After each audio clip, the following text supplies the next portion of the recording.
आप सबके लिए मैं वंदन अभिनंदन करता हुआ श्रोधार करता हूँ, क्योंकि आप सब में भक्त भी हैं, ज्ञानी भी हैं, योगी हैं, बैरागी हैं, सन्यासी हैं एवं महापुरुष भी उपस्थित हैं। मेरे समक्ष बैठे हुए त्याग और तपस्या की मूर्ति वयोवृद्ध भी विराजमान हैं। मेरे समक्ष बैठी हुई सीता सती नर्मदा उसिया जैसी मातृशक्ति आप सब मेरे लिए आदरणीय हैं, अर्चनीय हैं, वंदनीय हैं और पूज्य। बंधुओं,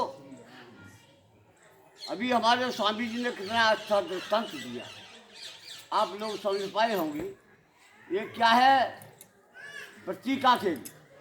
उस मच्छरान की जो मछलियों की गंध जिसमें दिन रात रहती थी, वो उसके कारण उसको नींद नहीं आई फूलों पर।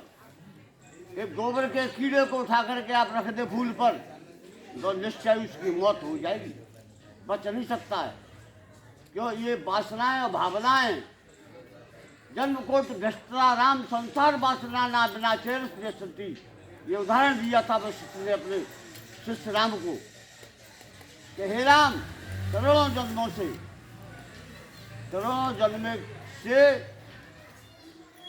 नीची योनियों में, भ्रष्ट योनियों में जन्म लेने के कारण जीव की अंतःकरण इतना अशुद्ध हो गया है कि उसको पवित्र करने के लिए उतना ही टाइम चाहिए जितने टाइम में वो अपवित्र हुआ है, उतना टाइम चाहिए।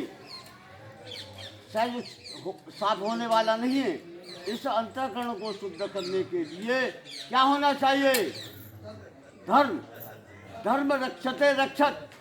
जो धर्म की रक्षा करता है, धर्म उसकी रक्षा करता है। धर्म से वृत्ति, योग से ज्ञाना, ज्ञान मोक्ष पद वेद बखाना। धर्म से जीव की वृत्ति बनती है। कैसी? कि सतोगुणी। जब तक रजोगुणी और तमोगुणी वृत्ति रहेगी तब तक जीव जो है ईश्वर की तरफ नहीं मुड़ सकता है। उसे तो सतोगुणी वृत्ति की जरूरत है। तो धर्म से वृत्ति बनती है, धर्म से वृत्ति, योग से ज्ञाना, ज्ञान मोक्ष पद वेद बखाना। ज्ञान से ही कल्याण होता है। न ज्ञान सदृशम पवित्रमय विद्यते तत्स्वयं योग स्वयं सिद्धो काल मात्मन विदंती। ज्ञान से बढ़कर संसार में पवित्र करने वाली कोई दूसरी वस्तु नहीं है। और ज्ञान कब आता है?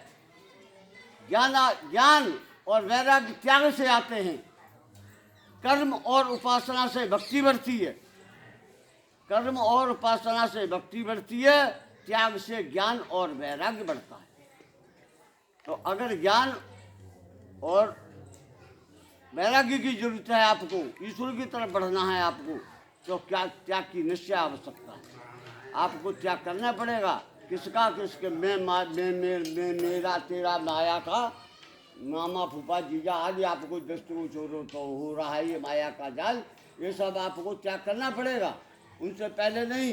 देखिए, आपके सामने में एक दृष्टांत पेश करता हूँ, बहुत छोटा सा है, तो टाइम होने के कारण मैं भी बहुत जल्दी कर रहा हूँ। एक बर्तन बनाने वाला कारीगर और बर्तन बना रहा था अपने दरवाजे पर। गर्मी का मौसम था, जेठ की दोपहरी पड़ रही थी, नीम के नीचे बना रहा था। उसकी भारिया घर से निकल के आई। उसने कहा, 12-1 बजा, अब ये बंद कर दो, ये क्या कर रही हो? अरे एक बर्तन बना रहा हूँ। तो वो तो मुझे दिख रहा है बर्तन बना रही हूँ, और टाइम हो गया, रोटी पानी खाइए, नहाइए धोइए। बना क्या रहे हैं आप? अरे कि मैं चिलम बना रहा हूँ। अरे चिलम क्यों बना रहे हो? भाई चिलम इसलिए बना रहा हूँ कि हाथरस, अलीगढ़, मथुरा, मेरठ, मुजफ्फरनगर, इन जिलाओं में फर्सी पीते लोग। इन जिला में जाट, गुर्जर, ब्राह्मण और ये सभी लोग फर्सी पीते हैं, इसलिए वहाँ बहुत डिमांड है। और मैं चिलम बना रहा हूँ, एक चिलम 50 रुपये की जाएगी। अरे कि बाबा, तुम्हारा खोपड़ा तो नहीं खराब हो गया है? गर्मी की तरफ देखो और इसकी बर्तन की तरफ देखो जो आप बना रहे। अरे ये तो बहुत बुरी चीज़ है। सारे जन्म इसमें आग रखी जाएगी, सारे जन्म ये जलेगी और पीने वाले के कलेजों को भी फूंक देगी। इसलिए आप ऐसा न करें, इसे बंद करो। देखो, हमारी बात मान जाओ, आप बनाओ सुराई, और सुराई बनने से सुराई में पानी ठंडा रहेगा, खुद ठंडी रहेगी, पीने वाले को हृदय को ठंडा कर देगी। और ये तुम्हारी जाएगी 50 रुपए की, तो सुनाई जाएगी 100 रुपए की। मिट्टी लगी थी थोड़ी, उसके ध्यान में बात आ गई, तो उसने अब क्या, घरवाली तो चली गई घर को, उसने झट चाक में डंडा डाला, अपनी मशीन को घुमाया और उसने उसका रूप बदल दिया। जब रूप बदला, दोबारा डाला, तो मिट्टी से आवाज आई, रुक रुक, ये क्या करता है? कि भाई अब तो मेरा विचार ही बदल गया। कि तेरा तो विचार ही बदला, मेरा तो जीवन ही बदल गया। तो बंधुओं, जब तक हमारे आपके विचार नहीं बदलेंगे तब तक हम ईश्वर की तरफ बढ़ नहीं सकते हैं।